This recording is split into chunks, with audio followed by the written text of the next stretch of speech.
welcome to this video on scoliosis. We're going to start off with a bit of theory, and then in the second half of this video we'll be looking at a dancer with scoliosis and some of the things that we can do to assess and manage any curvature of the spine. So let's just start out by saying scoliosis is not a disease. It's not even necessarily a problem. It's often just an observation that's been made. Maybe your dance teacher had picked it up and says, oh, you've got a bit of a scoliosis, because they can see it. But you may not necessarily be aware of it. So what is it? A scoliosis is essentially a curvature of the spine that goes in a side to side, or what we call lateral orientation. So rather than thinking of curves forwards to back, like when we round our shoulders, for instance, this is a curve that goes side to side. And it's often in a kind of S-shape orientation. There'll also be a little bit of a rotational component. Anything in the spine that starts to tilt sideways a bit will necessarily always rotate a little bit. It may be very mild, but it will be there also. This can also affect the symmetry of the rib cage, and often this is what will flag it up from an observational perspective, is that the ribs don't quite seem to match right to left. This may be very, very subtle in some people. I have a very mild scoliosis. You wouldn't know it's there observationally, but I can feel it in certain movements. Again, it's not typically very painful either, because it's not an issue. It's not an injury or some sort of disease process that people often think it is. It's often something that has developed during our growth phase, and we'll come on to that in a moment. But as I say, doesn't usually generate pain. Sometimes it can if it's become exaggerated. But what typically people with scoliosis will experience is that we have stiffness in certain movements. We can turn nicely one way in our spine, but we don't like to go the other way, or it feels a little more restricted. And we'll see that with our dancer a little bit later on. Scoliosis will show up in different places with different people as well. Here are some common versions of it. So a thoracolumbar, the thoracic area, is the middle part of your spine. Go and watch the Meet Your Spine video to learn more about these regions. The lumbar area is the lower back. So the 5 vertebrae at the bottom of the spine are the lumbar. So if you've got a little kink coming in where that lumbar spine meets the thoracic spine, we call that the thoracolumbar region. You may have the twist or the tilt coming in the thoracic area, so a little higher up, and actually the lumbar spine is relatively neutral.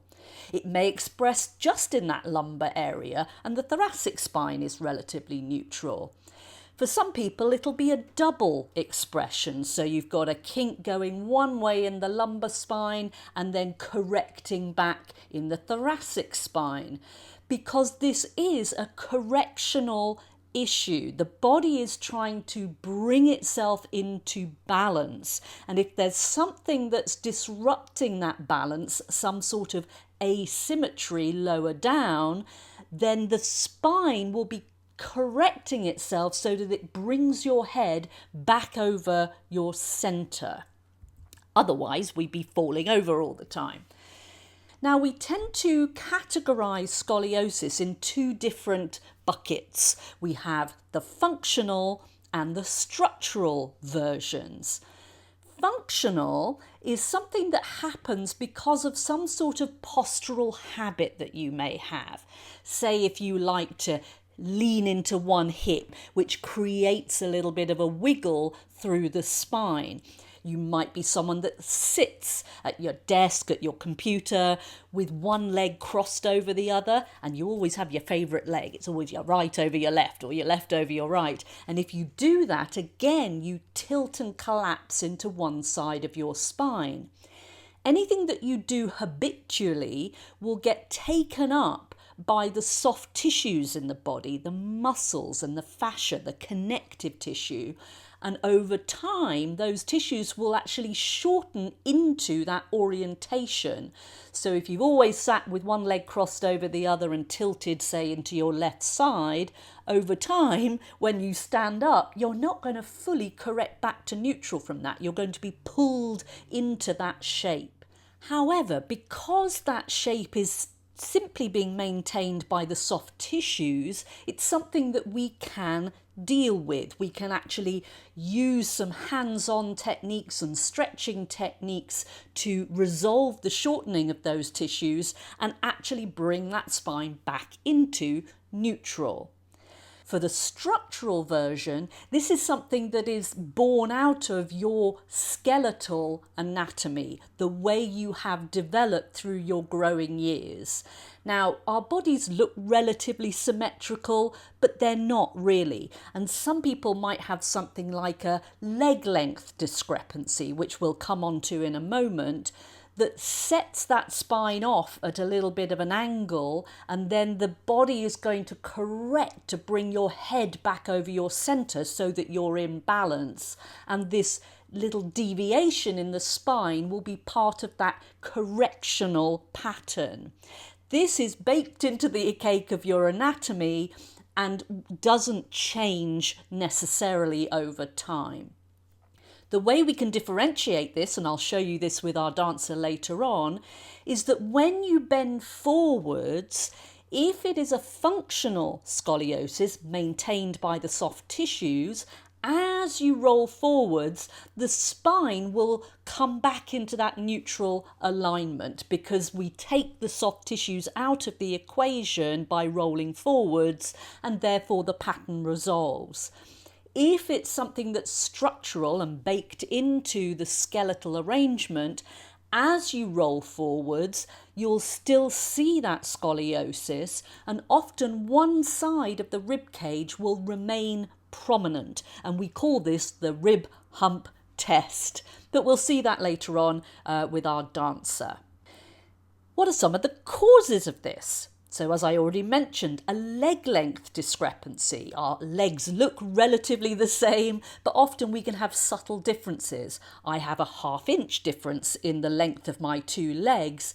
Therefore, when I'm standing on a level surface, which levels up my feet, my longer leg's going to push one side of my pelvis up a bit. And as you can see on that diagram on the left there, it will create a bit of a pelvic tilt. The sacrum, which is the bone at the base of the spine that sits between our two pelvic bones, will therefore be slightly tilted, and it'll send your lumbar spine above off at a slight angle. As I mentioned, our heads are quite heavy, and if they were off to one side of our body, it wouldn't be very efficient for us because we'd have to use a lot of muscle effort to stop ourselves falling sideways. So the body will make an autocorrect pattern to bring the head back over the centre. So if your lumbar spine is drifting off slightly towards the right, then some of the muscles and the bones will start to shorten on the opposite side to counteract that, and the spine will start to curve back the other way, and there our scoliosis develops. So that would be a structural cause. One of the functional causes we could look at is perhaps one side of your feet or one of your feet is rolling inwards. We call that overpronation. What that does is it actually mimics a shorter leg. So if one of your feet likes to roll in a bit, it'll actually dip that leg down a little bit, and then we've got the same issue going on above to correct for that. But in this instance, if it's something that can be corrected at the foot, we can actually address the scoliosis above by addressing that rolling tendency.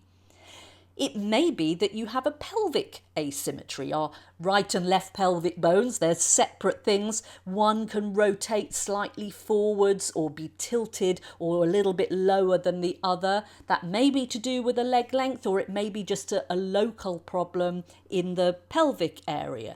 And again, if the pelvis isn't level, then the spine above it will have to correct for that. Another cause could be muscle imbalances. This may be, again, because of some postural habit that you have, that you like to sit into that one hip and the muscles on that side become shortened over time, or it may be you've had an injury and one of those muscles in your back has gone into spasm and is pulling you to the side. Often if you see someone with a back problem, they're leaning over to one side into their hand and clasping their back like in that picture there, and it'll make it seem like they have a scoliosis, but it's simply a muscle spasm.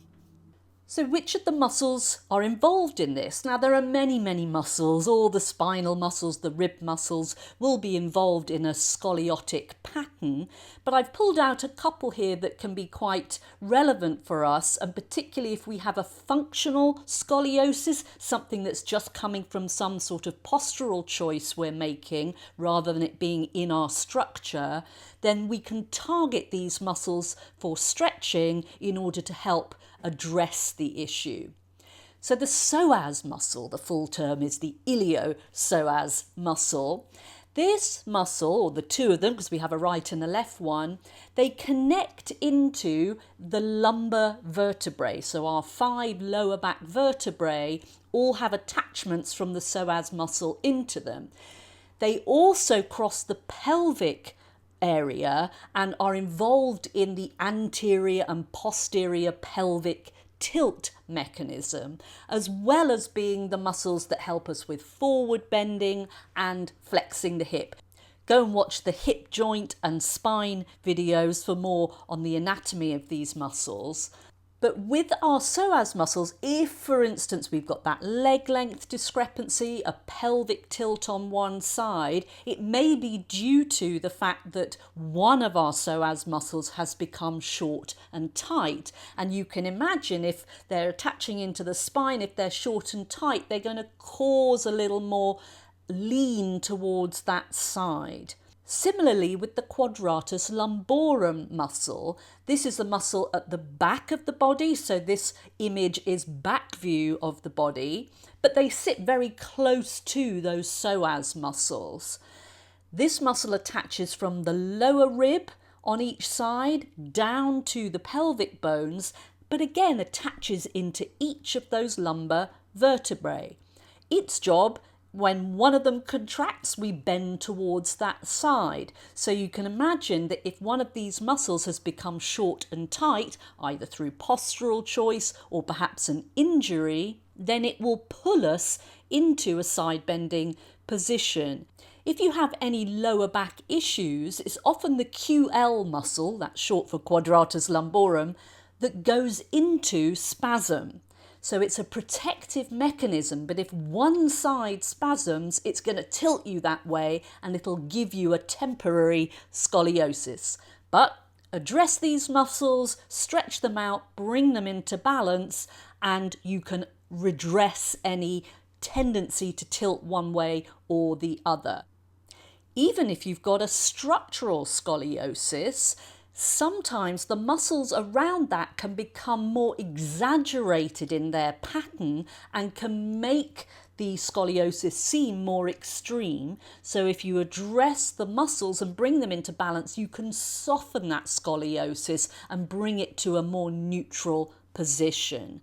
Check out the stretching videos for more information on how to target these specific muscles. But now let's move on and have a look at our dancer so we can show you some physical things that you can do to address a scoliosis. Okay, so we've looked at the anatomy there that's going on with scoliosis. Remember, scoliosis is not a problem necessarily. It can mean that we have to make some adjustments, we have to work around it a little bit, but it's not necessarily an issue if you know how to work with it, not against it. And what we're going to do here is just take you through a little bit of a case study. We're not looking at anything specific. This is more, again, to help you develop the skills to go on that detective journey of connecting the dots of various different things that are going on in the body and seeing how they relate to issues like scoliosis. There's nothing happens for no reason, and I always say the body's not doing something to spite you, right? There's always a why, and there's normally about 7 whys under yeah, but why? Yeah, but why? And that's my job, to keep going, yeah, why? And when we get to the why, we can make sure we're addressing whatever's at the root cause of any condition that you might be experiencing. So here we're not really experiencing any pain or issues. We're just really looking at some biomechanics that you can look out for, areas that you might want to address, and it may be you are getting some symptoms in these areas and you can start to see, oh, well, that's why I have that thing. Dancers are always saying to me, I feel like I've got like 60 different things going on in my body, and then I'm like, oh, well, they're all connected to this one thing, and we can address it with this one thing. So when you understand these jigsaw pieces, it can help you make sense of what's going on a little bit more. Okay, so we're going to look, first of all, if I get you to turn around so you're back to the camera, and we can just see a little bit here, you might be able to pick up there that there is that little slight scoliosis. If you trace your fingers down, you feel like it just does a little journey this way and back. It's not a problem, it's just a developmental thing, and it often means that we feel like we can do an arabesque quite comfortably on one side, and on the other side takes a little more effort, so we just have to be aware of those things. Now, the way we check for, as you'll have seen in the first part of the video, we've looked at, is this a structural scoliosis or a functional scoliosis, i.e. were you born with it, it's developmental, or is it something that you're doing that's led to it, that's normally like a postural thing.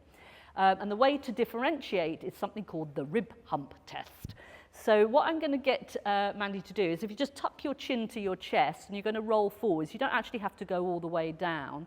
What we're looking for, as you'll see as she goes down, the right side of the rib cage is becoming a little more prominent than the left side.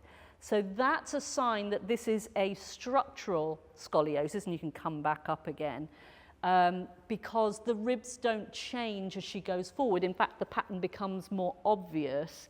If it's something that's structural, something that's functional, something that you're doing because you always like to sit in that kind of slop to one side position, you wouldn't see that. The body would actually level itself up when you roll forwards. Another thing we're going to look at whilst we have her back view is something called the stalk test, because it's like being a stalk and standing on one leg. What often goes hand in hand with scoliosis is a restriction in one or other of the sacroiliac joints. If you don't know what that is, go and check out the video on that and see what the anatomy is. But it's essentially where your lower back, your sacrum, which is the triangular bone at the base of the lower back, meets your hip bone or your pelvic bone, which is called the ilium, so it's the sacroiliac joints. If you know what the bones are called, the silly names make sense.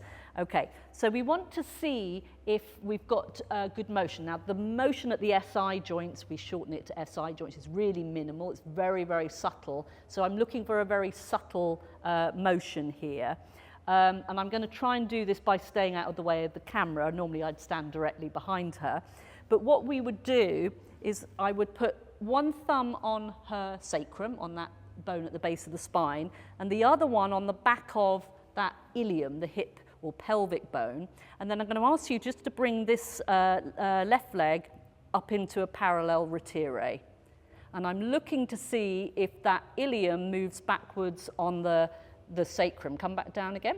So we're looking to see, did that left thumb of mine roll down a little bit? And it did. I could feel, it's very subtle, but I can feel it. Then if I come to the other side, and we do the same thing, so bringing that knee up, that one's not actually moving and actually is even hitching up a little bit.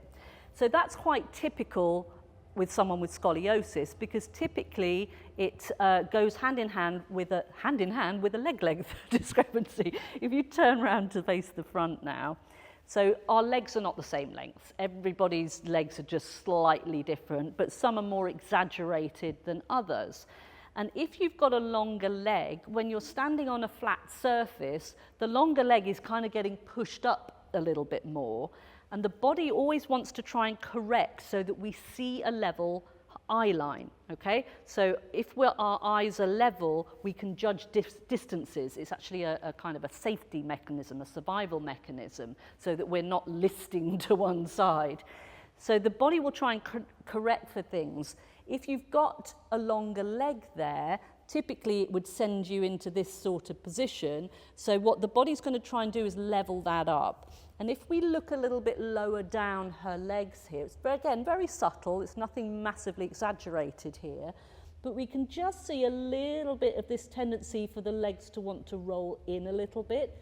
And on this right foot, we're seeing that there's a little more what we call overpronation and a little bit more loading of that big toe joint. Not really a bunion, but it looks like it's got similar properties there, that big toe. She's a ballet dancer as well, so does a lot of point work, so we tend to get these toes that like to kind of wing out a bit. But go and watch the video on bunions and rolling for more information on that. What we're looking at here is how what we suspect is a longer leg on this right leg is just trying to compensate a little by dropping its arch in and lowering itself down. So it's just the body trying to level itself up. Okay, so now we're going to bring you onto the table and we're going to do a little more of an assessment of what's going on up the body. Right, so if you lie yourself down. So a good way to check for differences in lengths of the legs, what we normally do is we want to neutralize the pelvis first. So with the knees bent like this, if you just lift your pelvis, your hips off the table and just drop them back down again, drop them, let them relax. So we're just kind of taking any muscle tension out, and then we let the legs really relax and go loose. And then I'm going to have my thumbs under her ankle bones so that I can use them as a measurement. And I'm just pulling the leg out to the longest expression, and I can just see very subtly that my right thumb is a little bit lower down than my left thumb, therefore we've got a little bit of a longer leg on this side. We can also flex those heels up a little bit, and you can see just a little bit more prominent on this side. Now we noticed in standing that that sacroiliac joint didn't move as well on that right side. So now I'm going to do a little test for that in a lying down position. One of the jobs of the sacroiliac joint is to transmit the forces from the leg into the spine and also act as a bit of a shock absorber. So anyone with lower back pain, and you mentioned you had a little history of lower back pain, one of the things I want to look at is shock absorption.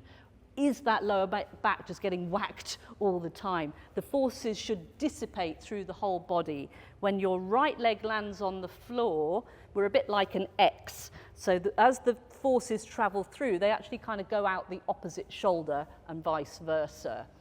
So, and we've got these little shock absorptions in all our joints all the way up, and the SI joint is a big part of that. So it's transmitting the force through the body. So let's have a little look and just let the legs completely relax. Dancers are not very good at that. You want to do all the movement for me. And I'm literally just going to bounce her leg up into the hip there. Now that to me feels a little bit sticky, and it doesn't show me that her opposite shoulder is moving very much. When I'm on this side, bing, can you feel the difference between the two? This just feels really kind of bouncy and juicy, whereas this one, just feels like all the force is being blocked up at that SI joint. We saw that in the standing position. It's not a surprise to us. What I also then want to look at is how this thigh bone moves in the hip socket, just in a more functional way. I'm not looking at proper hip assessment here, but this is more how is this body operating in motion. So I'm just going to roll this leg, just letting it rock, and seeing what the quality of that is like. Okay, and then I'm going to compare it to the other one. So this one I can use one finger and it's quite bouncy. It's got a lot of what we call recoil. As I press it, just bounces back and springs. Whereas this side, not so much. Yeah, it has a bit of a heavier feel. If the SI joint is a little stiff on this side, she's having to actually use a bit of extra effort to get this leg up in the air. Therefore, everything's got a little bit bound up and tight. Remember, this is the longer leg that's also trying to shorten itself to compensate for that. So we often get a little bit of this sort of fascial roll up into the upper thigh area, which is part of that pattern. So we want to make sure that's nicely loosened out. I'm also then going to look up into the lower back, into the quadratus lumborum muscle, which is, we have a right and a left one. Remember these, if you go and watch the stretch videos, you'll see the anatomy there, and you'll see how to stretch that muscle out. But it runs from your bottom rib, each side, down to the top lip of your pelvis bone. And when, again, an SI is tight, sometimes also the QL above it is a little bit tight. So I'm just going to slide my hand under, because it's in the back, that muscle, and just press into it. Yeah, that's a little tight in there. And if I compare that to the other one, yeah, a little looser on this side. But that also goes with the scoliosis, because you're shorter on one side than the other, right? There's this little S-shaped compensation pattern going on. So we tend to get this zigzagging of tension pattern going up the body.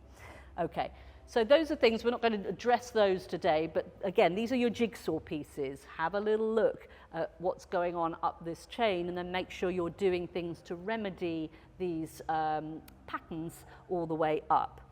Another joint I would like to have a look at is where the thoracic spine, which is that middle part of your spine, meets your lumbar spine. So T12 is the lowest thoracic vertebra, L1 is the first lumbar vertebra down here, and that's kind of the middle of that X that we were talking about, where the forces go through.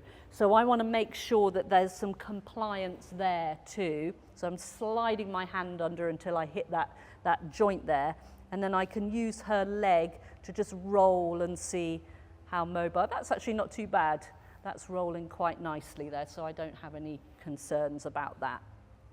Okay, so if I bring you back into a sitting position again, and let's have you come around, I think we need to be standing for this, and we're just going to turn you around and have a look at the rib cage a bit higher up so we can see. And what we're looking at here, the ribs are obviously going all the way up. What a lot of people don't realize is that their ribs come all the way up here. People often think their ribs are like down here, and I say, have you ever seen a skeleton? Is there a big hole at the top here? No, so our ribs come all the way up right under our collarbone. I always say the first rib's like a little necklace, a little choker necklace at the top. And the lowest one is down here. It's in that tickle zone around the waistline here. Now we've seen that the ribs on this side are just a little bit more prominent because they're following the arc of that scoliosis. If you just tilt over to the left there into a side bend, and we just see the arc there, and you can see the spine staying quite flat as it goes that way and come back up. And then if we come to the bend over to the right, we see that we're getting more of a curve that way because we're curving into the bend of the scoliosis there, and it's actually allowing itself to curve. So it's having a little bit more of an issue going to the left. And then keeping your hips still, if you twist and rotate to turn over, look over your shoulder. So we've got that little rotation there, and come back and do the other way. Which way feels easier to you? This way, yeah. So you can see how this side is swinging nicely, but as she goes to either side bending or rotating to that other side, these ribs are kind of like, no, you're not going anywhere, we're holding on to you. However, she's nicely compensated for it. She's got a nice spring to the ribs there. I'm not too concerned about that. But let's just have a little look now. If you take your arms slowly up to a high V, so if you start sort of right from low, what we're watching here are the two shoulder blades, that's it, coming up, and then turn your palms up to the ceiling, and we can just watch what's going on. Beautiful. So those are actually quite nicely controlled shoulder blades. Good. And then slowly come down. Let's watch what's happening as those arms are coming down. Yeah, so there's a little bit of sort of gear change that happened on that coming down. Often it's coming down that's more of an issue for our shoulder blade.